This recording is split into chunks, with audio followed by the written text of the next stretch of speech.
আল্লাহু আকবার।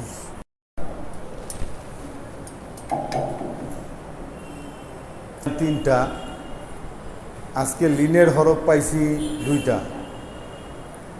মদের হরফগুলি তিনটাই ব্যতিক্রম। একটা জবরের বাম পাশে খালি আলিফ, আরেকটা জেরের বাম পাশে জজমলা ইয়া, আরেকটা পেশের বাম পাশে জজমলা ওয়াও।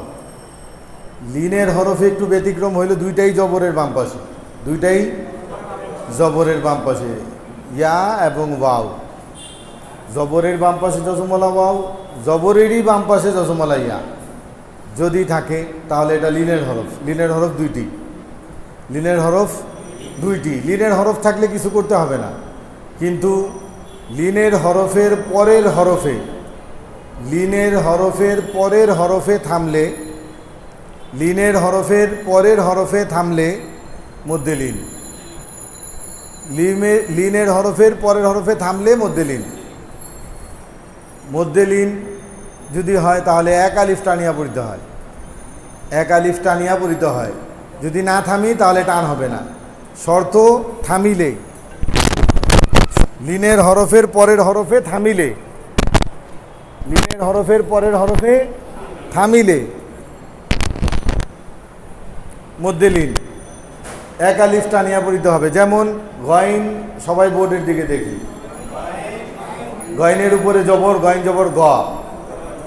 বোর্ডের দিকে দেখি সবাই, বোর্ডে খেয়াল করি, গয়ন ইয়া জবর, গয়নের উচ্চারণ ছিল গ, এখন এর সাথে ইয়া যোগ হবে গই, গয়ন ইয়া জবর গই, গয়ন ইয়া জবর গই। আবার বলেন গয়ন ইয়া জবর গই, গয়ন ইয়া জবর গই, গই গই গই, গাই না গই, গই মুখটা গোল থাকবে গই। মনে করি গ আর রসই, গই হয়তো গই না, গই গই। বাজের টান নাই, বি গই বি, গই বি, গই বি। যখন আমরা থামবো তো এই জেরটা আর জের থাকবে না, মনে মনে এটা জজম হয়ে যাবে। জজম হইলে কি হবে, তার আগের হরকত কোথায় এটাতে নাই, এর আগেরটা ওই গাইনের সাথে গিয়ে এটা মিলবে। কিভাবে, গয়ব, কয় আলিফ টান হবে, এক আলিফ। থামলে, যদি না থামি তাহলে গয়বি, গয়বি, গয়বি। যদি থাইমা যায় গয়ব, এখন টান হবে। মনে করেন রাস্তার অনেক মোড়ে মোড়ে সিএনজি দাঁড়ায়, আছে না এরকম? একটা চালু সিএনজি যদি অন্য জায়গা থেকে এই স্ট্যান্ডের ভিতর দিয়েই যায়, তাকে কোনো পয়সা দিতে হয় না, কিন্তু যে দাঁড়ায় গেছে তাকে পয়সা দিতে হয়, স্ট্যান্ডের খরচ। আল্লাহ বৈধ অবৈধ জানি না, কিন্তু দিতে হয়, আমরা দেখি দেয়, দেয় না? যে স্ট্যান্ডটা এখানে দাঁড়াইলো কেন, মানে এটা জরিমানা না, এটা সিস্টেম। এখানে দাঁড়াইলে কাস্টমারও এখানে আসবে, সেও এখানে আসবে। এখানে দাঁড়াইলে তাকে পয়সা দিতে হয়, খরচ দিতে হয়। আর যদি না দাঁড়ায়, সে অন্য জায়গা থেকে আইসে এটার ভিতর দিয়েই চলে যায়, তাহলে তার আর খরচ দিতে হয় না। এটাই তো নিয়ম। তাও দিতে হয় না যদি এখানে পয়সা থাকতে থাকতে কোনো প্যাসেঞ্জার না পায়, খালি চলে যায়, তাহলে দিতে হয় না। কিন্তু প্যাসেঞ্জার পাওয়া গেলে, কাস্টমার পাওয়া গেলে, গ্রাহক পাওয়া গেলে তখন দিতে হয়। 10 টাকা, 20 টাকা, 30 টাকা, এক এক জায়গায় এক এক স্টাইল, এক এক সিস্টেমে চলে। সব জায়গায় এক সিস্টেম না, বুঝতে পারছি কিনা? কোনো জায়গায় 2 টাকাও থাকতে পারে, আবার কোনো জায়গায় আরও বেশিও থাকতে পারে। এখন আপনার মধ্যে লিনের হরফ আসছে, লিনের হরফ জবরের বাম পাশে জজমওয়ালা ওয়াও, জবরের বাম পাশে জজমওয়ালা ইয়া। এটা ওই চালু গাড়ি, আইসে থামে নাই, চলে গেছে, তার কোনো খরচ নাই। কিন্তু যে থাইমা গেছে তাকে এক আলিফ টান দিতে হবে, যে থাইমা গেছে তাকে এক আলিফ টান দিতে হবে। গয়ন ইয়া জবর গই, বা জের বি, গই বি। সে চলে গেছে, তার কোনো টান নাই, তার কোনো খরচ নাই, গই বি, গই বি। কিন্তু এখানে সে থাইমা গেছে, গয়ব, তাহলে তাকে একটা টান দিতে হবে, গয়ব। নুন ওয়াও জবর নাও, নুন জবর না, ওয়াওকে ধরবে নাও, নুন ওয়াও জবর নাও। মিম জের মি, নাওমি, নাওমি, নাওমি, কোনো খরচ নাই তার, চলে গেছে, নাওমি বলে চলে গেছে। কিন্তু যদি এখানে থাইমা যায় তাহলে এক আলিফ টান দিতে হবে। খরচ কি? এক আলিফ টান। নাউম, নাউম, থামি নাই, নাওমি, থামলাম, নাউম। এখন এটা না থাইমা পড়েন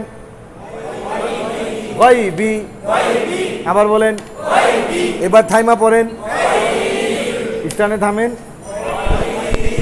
আবার নাওমি, আবার বলেন, টান দিয়ে নাই, আবার নাওমি।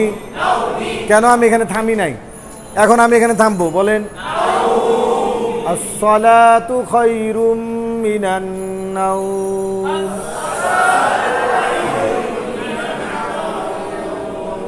নাওম, থামলে এক আলিফ টান দিতে হবে। বুঝতে পারছি কিনা?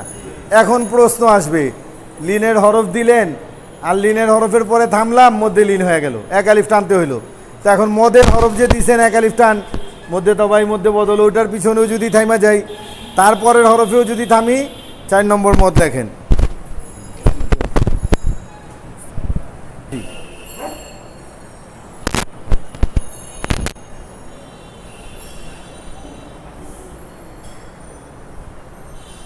মধ্যে লিন, মদের হরফের পরে থামলে মধ্যে আরজি। মদের হরফের আন্ডারলাইনটা দিয়ে দিব, পরের হরফে থামিলে, এই শব্দটা খুব খেয়াল করি, থামলে মধ্যে আরজি, না থামলে মধ্যে তবাই। থামলে মধ্যে আরজি, না থামলে মধ্যে তবাই। থামলে 3 আলিফ, না থামলে 1 আলিফ। মধ্যে তবাই কয় আলিফ টানতে হয়? 1 আলিফ। মদের হরফ হইলে 1 আলিফ টানতে হয়। আর মদের হরফের পরের হরফে থামলে মধ্যে আরজি হয়ে যাবে, 3 আলিফ টানতে হবে। মদের হরফের পরের হরফে থামিলে মধ্যে আরজি, 3 আলিফ টানিয়া পড়িতে হয়। যেমন নুন আলিফ জবর না, 1 আলিফ টান। নুন আলিফ জবর না, না,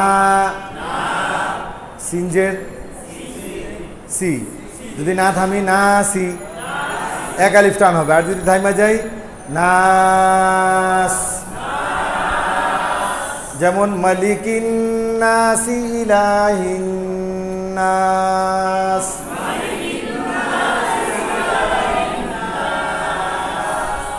একটা মধ্যে তবাই করছি, একটা মধ্যে আরজি করছি। মালিকিন নাসি, এখানে 1 আলিফ টানছি।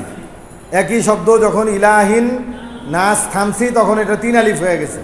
মালিকিন নাসি ইলাহিন নাস।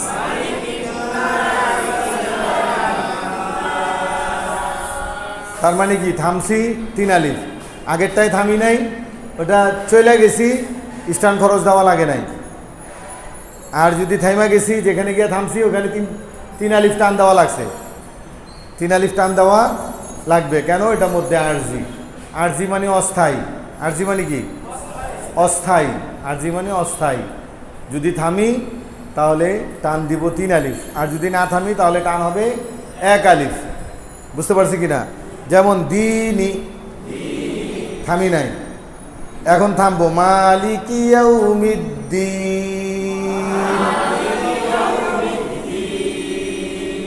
3 আলিফ টানতেছি।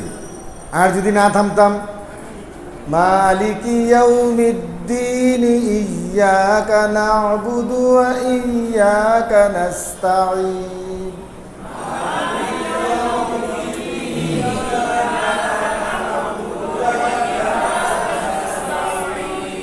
এই মালিকি ইয়াউমিদ্দিনই 1 আলিফ টান দিয়ে চলে গেছি, কিন্তু থামলে মালিকি ইয়াউমিদ্দিন।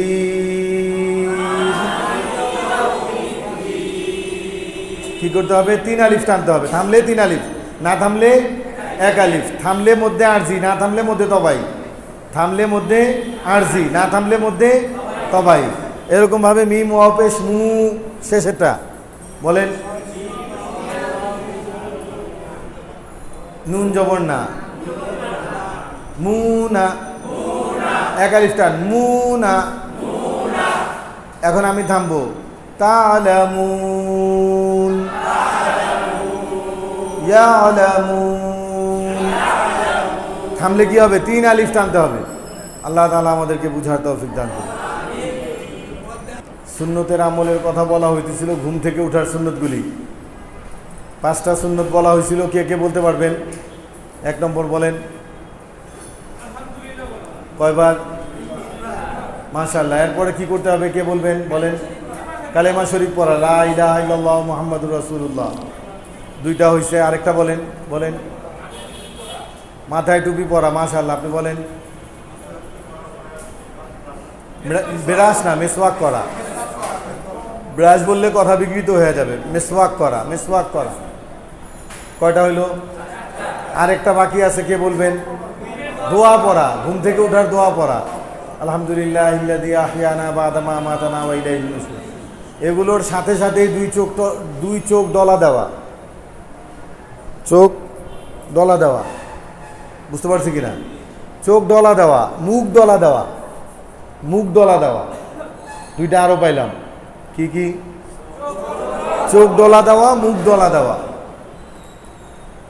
এরপরে বিছনা থেকে নামার সময় বাম পা আগে রাখা।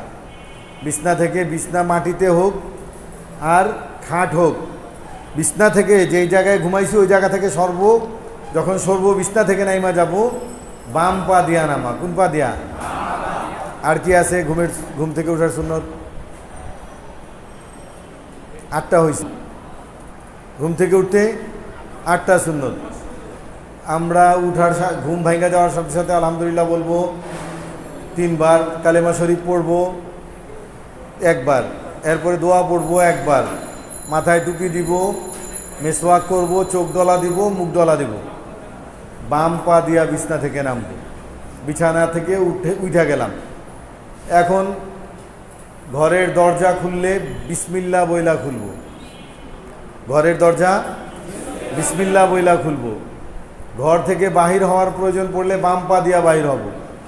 বাথরুমে গেলে মাথা ঢাইকা যাব, পা ঢাইকা যাব।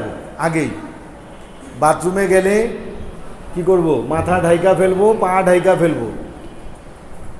পা ঢাইকা ফেলবো কি দিয়া? জুতা স্যান্ডেল দিয়া। অর্থাৎ পা যেন খালি না থাকে, খালি মাথায় খালি পায়ে যেন বাথরুমে না যায়। বাথরুমে যাওয়ার সুন্নতগুলি বলা হইতেছে। বাথরুমে গেলে আগেই মাথা ঢাইকা নিতে হবে। টুপি না থাকলে অন্য কাপড় দিয়া, রুমাল দিয়া, গামছা দিয়া হইলেও, অন্য কাপড় দিয়া হইলেও মাথা ঢাইকা ফেলতে হবে। পাও খালি থাকা যাবে না, পায়েও জুতা স্যান্ডেল পরতে হবে। হ্যাঁ, টুপি পাগড়ি যা পরা থাকে এটা নিয়ে যাওয়া যাবে, কোনো সমস্যা নাই। টুপি পাগড়ি যাই পরা থাকেন এটা নিয়ে বাথরুমে, আপনি তো ঘুম থেকে উঠেই শুধু বাথরুমে যান না, মসজিদ থেকে বাইরেও তো বাথরুমে যাওয়ার দরকার পড়তে পারে। কথা বুঝি নাই? তখন আপনি বাথরুমে কি পাগড়ি কই রেখে যাবেন? পাগড়ি মাথায় থাকবে, অসুবিধা নাই। খালি খেয়াল রাখতে হবে যাতে নোংরার মধ্যে, ময়লার মধ্যে, প্রস্রাব পায়খানার ছিটার মধ্যে না লাগে, ছিটা না লাগে, এটা খেয়াল রাখা। দরকার পড়লে পাগড়িকে এইভাবে করে দেব, তাহলে আর পিছনে ঝুলার সম্ভাবনা থাকবে না।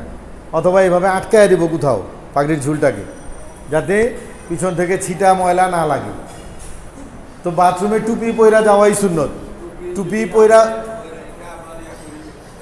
না, বাথরুমে টুপি পইরাই যাইতে হবে, এটাই সুন্নত।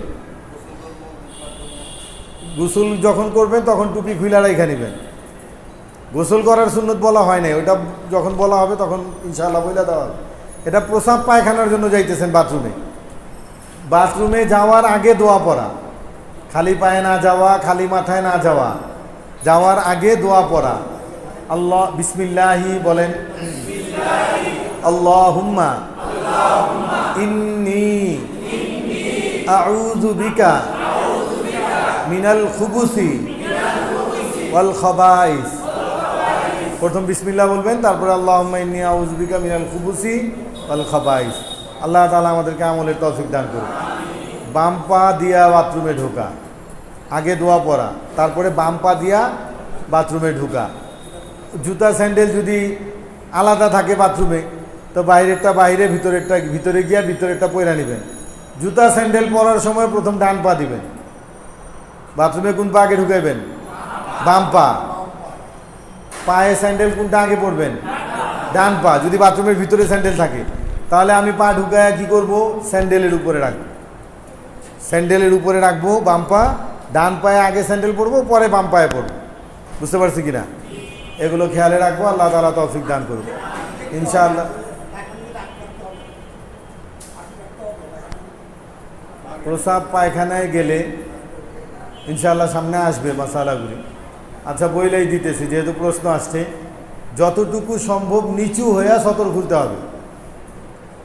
এখন হাঁটু খোলা থাকলে আপনার প্রসাব পায়খানা করতে যদি সুবিধা হয় হাঁটু খুলেন, অসুবিধা নাই। পুরা কাপড় খুলে রেখে নেন, তাতেও অসুবিধা নাই, কিন্তু যতটুকু সম্ভব নিচু হইয়া খুলতে হবে। দাঁড়ানো অবস্থায় পুরো উলঙ্গ হয়ে গেলাম তারপরে বসলাম, এরকম না হয়। হাঁটুতে কাপড়, হাঁটু ঢাইকা বসলে, বাথরুমের ভিতরে হাঁটু ঢাইকা বসলে প্রসাব পায়খানার ছিটা লাগার সম্ভাবনা আছে। যদি এরকম সম্ভাবনা থাকে তাহলে আপনি হাঁটু খুইলাই বসেন, অসুবিধা নাই। কিন্তু যেখানে খোলা প্রসাবখানা, খোলা আমাদের, আপনি বসতে পারেন না, হাঁটু খোলা ছাড়া বসলে আপনার প্রসাবের ছিটা লাইগা যায়, তাহলে আপনি পায়খানায় গিয়া, বাথরুমের ভিতরে গিয়া, আপনি টয়লেটের ভিতরে গিয়া আপনি প্রসাব করেন, দরজা বন্ধ করে দেন, আপনার কাপড় খুলেন, অসুবিধা নাই। কিন্তু খোলা আম মজলিসে পাছা খুইলা ফেললেন, প্রসাবখানায় বসতে গিয়া হাঁটু খুইলা ফেললেন, এটা ফরজ তরকের, অন্যজন দেখতেছে তো, গুনাহ হবে, কবিরা গুনাহ হবে। আল্লাহ তাআলা আমাদেরকে বুঝার তৌফিক দান করুন। যে আমরা এখন খেয়ালের সাথে হরকত, জজম, মদ, এগুলো ইনশাআল্লাহ একটু একটু করে আমরা প্রত্যেক দিন একটু একটু করে এটা আমাদের ঝালাইয়ের মধ্যে রাখবো, পড়তে থাকবো। পেশকে হরকত বলি। এখানে জবর জের পেশ, টান নাই, প্রথম লাইনে কোনো টান নাই। এখানে তাসদীদওয়ালা হরফকে দুইবার পড়তে হবে, একবার ডান দিকের হরকতের সাথে তাপ, আরেকবার নিজের হরকত বা, তাব্বা। আবার জজমওয়ালা হরফ, তার ডান দিকের হরকতের সাথে একবার বাত, বা তা জবর বাত, তাব বাত। জজমওয়ালা হরফ, তাসদীদওয়ালা হরফ, মধ্যে দবাই, জবরের বাম পাশে খালি আলিফ, দাল আলিফ জবর দা, নুন জবর না, দা না, থামলে মধ্যে আরজি, দান। এরকম খাওয়া, খাওয়া জবর খাও, ফাজের ফি, খাও ফি, লিনের হরফ, কিছু করতে হবে না। যদি থামি তাহলে এক আলিফ টানতে হবে, খাউফ। এরকম হামজা খারা জবর আ, মধ্যে বদল, এরপরে নুন জের নি, আনি। কিন্তু যদি থাইমা যায় তাহলে তিন আলিফ টান, আন। বুঝতে পারছি তো? পড়ানো হবে, সবাই খেয়ালের সাথে সাথে পড়বো।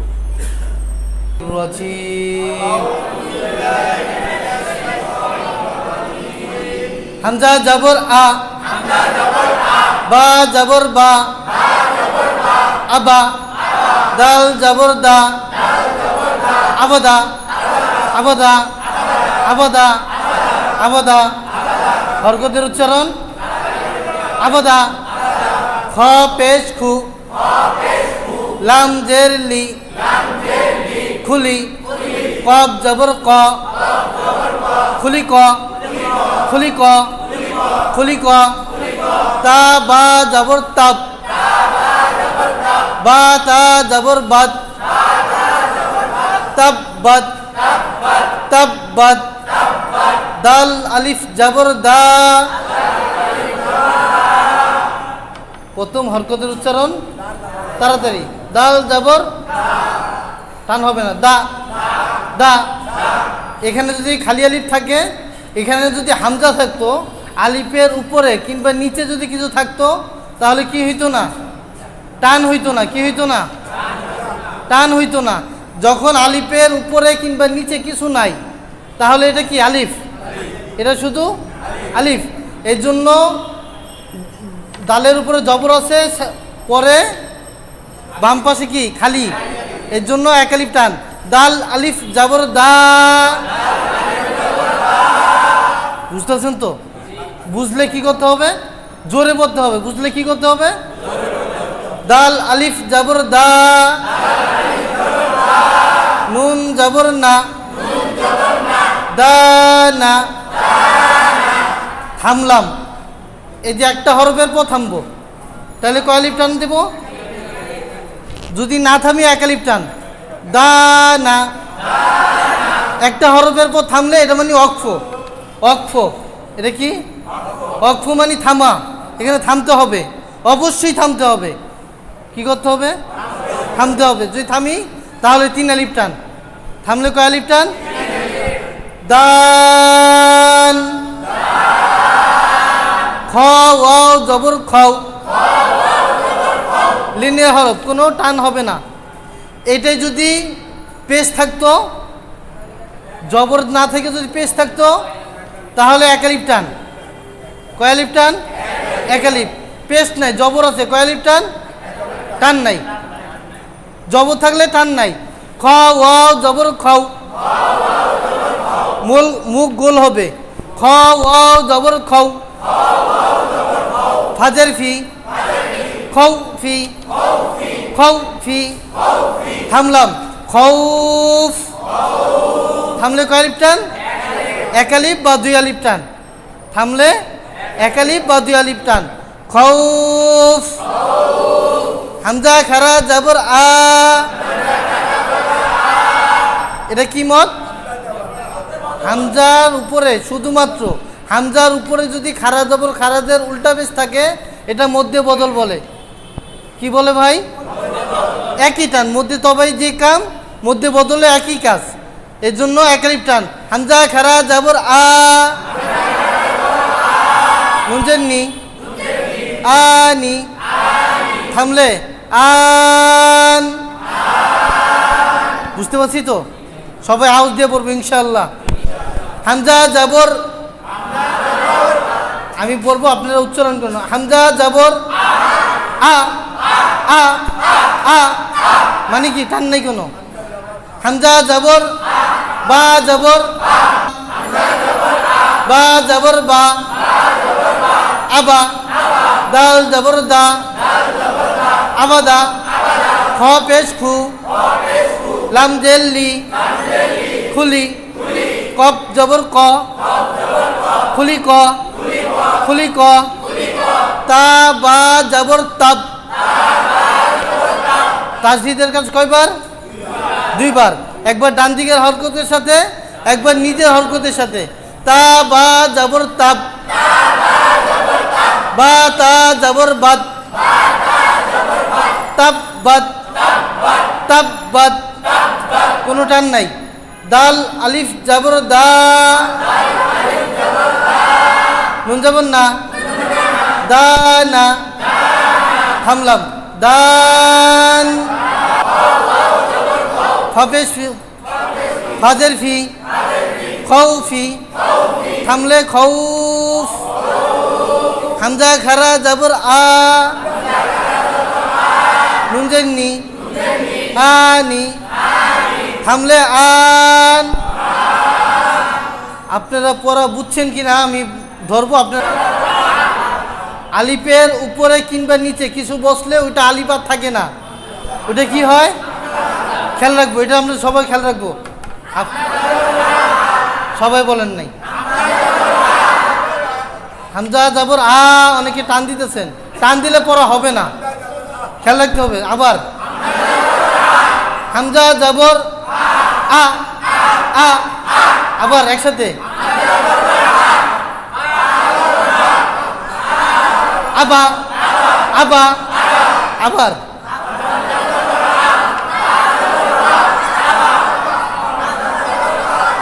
উলট পালট করবেন না, উলট পালট করবেন না, যেটা ধরবো সেটা পড়বেন। তিনি এক দলের থেকে একটু আলাদা হওয়ার পরে একটা গাছ ধরে ঝাঁকা দিছে। ঝাঁকা দেওয়ার পর দেখলেন ঝরঝর করে অনেকগুলা পাতা পড়ে গেছে। তখন সাহাবীদেরকে জিজ্ঞাসা করছে, সাহাবীরা তোমরা কিছু দেখছো? তারা ইচ্ছা করে কোনো কথা বলতেন না, তারা বলতেন আল্লাহ এবং তার রাসূলই ভালো জানেন। কয় তোমরা কি দেখো নাই গাছ থেকে পাতাগুলো পড়ছে? তিনি বলছে জি। কয় একজন মুসলমান আরেকজন মুসলমানের সাথে যদি মুসাফা করে, মুসাফা হলো এইভাবে, মুসাফা, আর মুসাফা হলো এইভাবে, আর হইলো এটা হ্যান্ডসাপ। হ্যান্ডসাপ না, যদি মুসাফা করে, মুসাফার সময় যদি কেউ যদি এই দোয়াটা পড়ে, ইয়াগফিরুল্লাহু লানা ওয়া লাকুম, এই দোয়াটা পড়ার সাথে সাথে দুইজনের আমলনামা থেকে ঝরঝর করে গুনাহগুলো ঝইরা পড়া যায়। এর জন্য আমরা একজন আরেকজনের সাথে মুসাফা করার সময় খেয়াল রাখবো ইনশাআল্লাহ। পারবো তো সবাই? এই দোয়াটা শিখতে হবে, ইয়াগফিরুল্লাহু লানা ওয়া লাকুম। সবাই খেয়াল করে সবার সাথে মুসাফা করবো ইনশাআল্লাহ। আল্লাহুম্মা সাল্লি আলা মুহাম্মাদিন ওয়া আলা আলি মুহাম্মাদ কামা সাল্লাইতা আলা ইব্রাহিম ওয়া আলা আলি ইব্রাহিম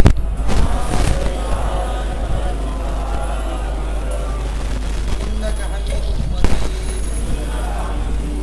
আল্লাহুম্মা বারিক আলা মুহাম্মাদিন ওয়া আলা আলি মুহাম্মাদ।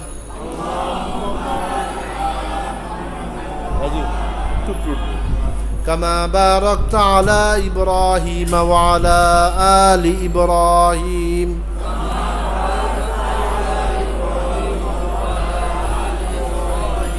إنك حميد مجيد. الحمد لله رب العالمين والصلاة والسلام أشرف الأنبياء والمرسلين وعلى آله وأصحابه أجمعين. ربنا ظلمنا أنفسنا وإن لم تغفر لنا وترحمنا لنكونن من الخاسرين. رب ارحمهما كما ربياني صغيرا. رب ارحمهما كما ربياني صغيرا. اللهم إنا نسألك علما نافعا. اللهم إنا نسألك علما نافعا. اللهم إنا نسألك علما نافعا. ربي زدني علما. ربي زدني علما. ربي زدني علما. قال رب اشرح لي صدري ويسر لي أمري واحلل عقدة من لساني يفقه قولي وبك نستعين يا فتاح. আয় আল্লাহ, আমরা কিছু গুনাহগার, আয় আল্লাহ তোমার কোরআনকে শিখার জন্য একত্রিত হয়েছে। আয় আল্লাহ আমাদেরকে তুমি কবুল করে নাও। আয় আল্লাহ আমাদের জীবনের সমস্ত গুনাহকে তুমি মাফ করে দাও। আয় আল্লাহ কোরআনের খাতিরে তুমি আমাদেরকে মাফ করে দাও। কোরআনের খাতিরে তুমি আমাদেরকে কবুল করে নাও। আয় আল্লাহ আমাদের জবান ভারী হয়ে গেছে, আমাদের অন্তর মরে গিয়েছে। আয় আল্লাহ মুখের মধ্যে জবানের মধ্যে তোমার কালাম আসতে চায় না, অন্তরের মধ্যে বসতে চায় না। আল্লাহ তুমি মুখের মধ্যে আসার, অন্তরের মধ্যে বসার তৌফিক দান করো। আল্লাহ আমরা বেশি বেশি কোরআন তিলাওয়াত করতে পারি সেই তৌফিক সবাইকে দান করো। আল্লাহ কোরআনকে বুঝতে পারি, সেই অনুযায়ী আমল করতে পারি সেই তৌফিক দান করো। আল্লাহ সহি শুদ্ধভাবে কোরআন শরীফকে তিলাওয়াত করতে পারি, শিখতে পারি, সেই অনুযায়ী আমল করতে পারি সেই তৌফিক আমাদের সবাইকে দান করো। ওয়াসাল্লাল্লাহু তাআলা আলা খাইরি খালকিহি মুহাম্মাদিন ওয়া আলা আলিহি ওয়া আসহাবিহি আজমাইন বিরহমাতিকা ইয়া আরহামার রাহিমিন। সুবহানাল্লাহ।